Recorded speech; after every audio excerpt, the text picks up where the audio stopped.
Hello everyone, আসসালামু আলাইকুম। আজকে আমি আপনাদের সঙ্গে শেয়ার করতে এলাম রুই মাছের ঝাল রেসিপি। আমরা রুই মাছের অনেক রকম রান্না করি, কিন্তু এই রেসিপি হবে একদম সিম্পল আর খুব টেস্টফুল একটা রেসিপি। তো চলুন দেখে নিই রেসিপিটি। প্রথমে আমি এখানে রুই মাছ নিয়ে নিলাম 4 পিস, বড় বড় পিস দেখে আমি নিয়ে নিয়েছি। এখানে আমি অল্প পরিমাণ লবণ আর হলুদের গুঁড়ো দিয়ে দিচ্ছি হাফ চা চামচ। লবণ এবং হলুদ দিয়ে আমি মাছটাকে একদম ভালোভাবে মেখে নেব লবণ এবং হলুদের সাথে। দেখা পাচ্ছেন আমি খুব ভালোভাবে লবণ আর হলুদটা মাছের গায়ে মাখিয়ে দিলাম হাতের সাহায্যে। হাত দিয়ে মাখালে এর মাখানোটা একটু বেশি ভালো হয়। এখন আমি মাছটা ভাজার জন্য নিয়ে নেব। আর আমি এখানে একটা ফ্রাইং প্যান নিয়ে নিয়েছি, তার উপরে আমি যে রান্নার তেল, ওই তেল দিয়ে দিয়েছি। আর তেলটা গরম হওয়া পর্যন্ত আমরা অপেক্ষা করব। তেলটা গরম হয়ে গেলে এর উপরেই আমরা যে ম্যারিনেট করে রেখেছিলাম মাছটা, সেই মাছগুলো একে একে দিয়ে দেব আর ভাজার জন্য আমরা নিয়ে নিচ্ছি। আমরা মাছটাকে খুব ভালোভাবে ভেজে নেব। প্রথম পিঠটা আমরা 3-4 মিনিটের মতো আমরা হাই ফ্লেমে ভেজে নিচ্ছি। আর তারপরে একটা একটা করে আমরা উল্টে দিচ্ছি। প্রথম পিঠটা আমরা 4 মিনিটের মতো ভেজে নিলাম এবং দ্বিতীয় পিঠটাও আমরা সেমভাবেই হাই ফ্লেমেই ভেজে নেব আর ওই 3-4 মিনিটের মতোই ভেজে নেব। আমরা মাছ রান্না করতে খুব বেশি মশলা ব্যবহার করব না। মাছ রান্না করতে আমরা যত কম মশলা ব্যবহার করব ততই টেস্টফুল হবে। মাছে খুব বেশি মশলা দিলে খেতে একদমই ভালো লাগে না।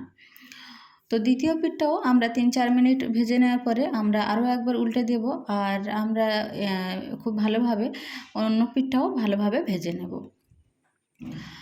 এখানে যেহেতু আমি শুধু লবণ আর হলুদ ব্যবহার করেছি, সেহেতু এর কালারটা খুব বেশি কালারফুল হবে না। যদি এখানে আমি লঙ্কা গুঁড়ো ব্যবহার করতাম, সেহেতু কালারটা অনেক লালচে একটা কালার আসতো আর খুব বেশি কালারফুল হতো। তাই এখানে খুব বেশি কালারফুল হবে না। তো এই পিঠটাও আমি উল্টে দেওয়ার পরে আরও 2-3 মিনিটের মতো ভেজে নিলাম আর আমার ভাজাটা একদম মুচমুচে হয়েছে আর খুব ভালো হয়েছে ভাজাটা। এরপরেই আমি রান্নার প্রসেসে চলে যাব। আমি আলাদা একটা প্যান নিয়ে নিলাম আর সেটার মধ্যে আমি ওই যে মাছ ভাজার তেলটা বেঁচে গিয়েছিল, সেটার মধ্যে 2 টেবিল চামচ তেল এই কড়াইটার মধ্যে দিয়ে দিলাম। এর পরেই আমি দিয়ে দিচ্ছি পেঁয়াজ। আমি এখানে 1 কাপ পরিমাণ পেঁয়াজ দিয়েছি। এই মাছ রান্নাটাতে একটু পেঁয়াজটা বেশি পরিমাণে দেবেন আর খুব বেশি মশলা ব্যবহার করার দরকার নেই। আমি এখানে 1 কাপ পরিমাণ পেঁয়াজ দিয়েছি। উপর থেকে আমি দিয়ে দিলাম 3টে কাঁচা লঙ্কা। কাঁচা লঙ্কাগুলো আমি গোটা গোটাই দিয়েছি। আপনারা যদি চান এটা মাছ থেকে চিড়ে দিয়ে দেবেন, সেক্ষেত্রে একটু ভালো হয়, বা আপনাদের ইচ্ছা হলে এই গোটাটাও দিতে পারেন। আমি গোটা দেওয়াটা পছন্দ করি, তাই গোটা দিয়েছি। এখন আমি এইভাবে নাড়তে থাকবো আর অপেক্ষা করতে থাকবো পেঁয়াজটা বেশ ভালোভাবে ভাজা হওয়ার জন্য। আর লাল লাল একটা কালার চলে এলে সেই পর্যন্তই অপেক্ষা করতে থাকবো।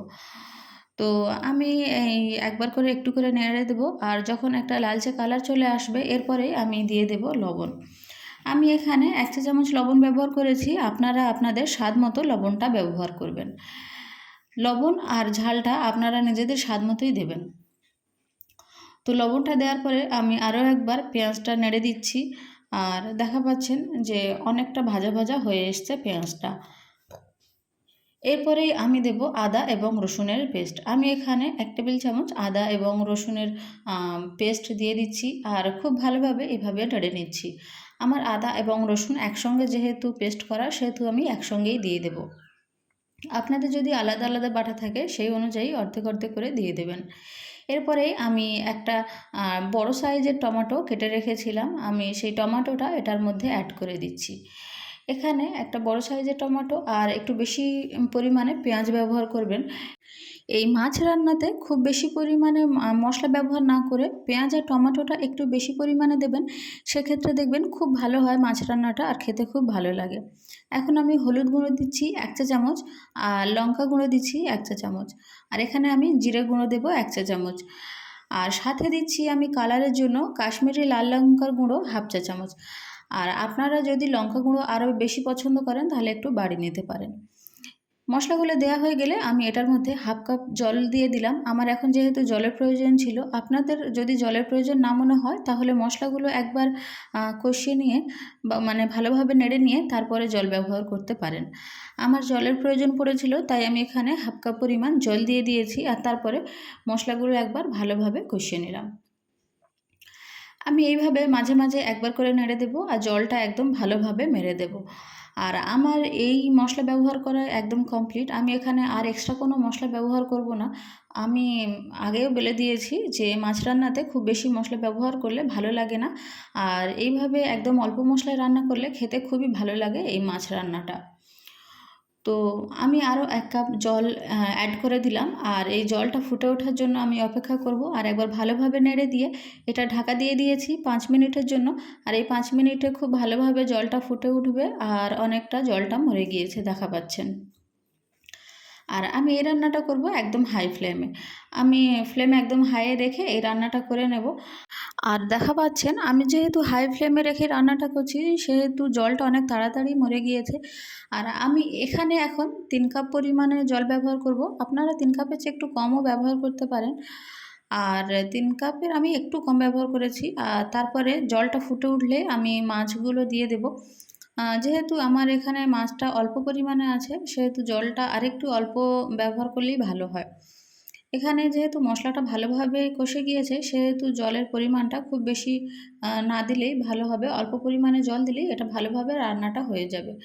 আমি ৭-৮ মিনিটের মতো একদম হাই ফ্লেমে দিয়ে রান্না করেছি জলটা দেওয়ার পরে ঢাকা দিয়ে।